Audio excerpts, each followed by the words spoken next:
Hi, this is day 6 of talking to my camera until I get confident or comfortable. So this video is about my camera. So the camera I'm using right now is DJI Osmo Pocket 3 kasi nalobat yung aking Insta360 Go Ultra.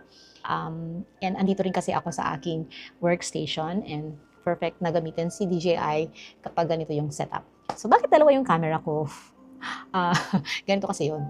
Hindi naman sa masyado akong addict, no? Pero no.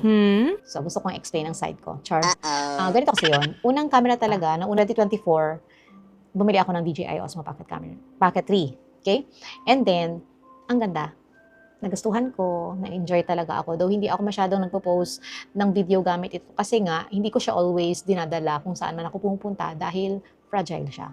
And then, noong 2025, ang daming reviews na nasisira yung gimbal and also yung kanyang flip monitor na na-flip siya. So, bago pa siya masira, since kasi na-realize ko na may toddler ako, and then para kahit nasa labas ako, dala-dala ko yung aking hand. Very handy kasi to. So, kaya naisip ko, bibili ako ng ano na lang, ibenta ko na lang yung aking DJI para bumili ako ng ganito. So, maganda din naman ito. Very handy, ang ganda ng quality, durable, and waterproof. And pwede mo kasi siyang i-remove, itong maliit na camera na to. Pwedeng, for example, mag-run ka or walking ka sa labas or meron kang puntahan, pwedeng ito lang ang dala mo. 'Di ba? Make sure lang na na-charge mo siya.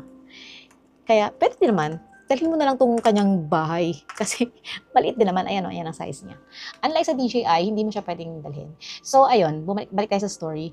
So, bumili na ako. Nabenta ko na. Bumili na ako nito. Noong time na yun na hindi ko pa masyadong na-appreciate ang quality nito. Kasi nasanay ako sa DJI.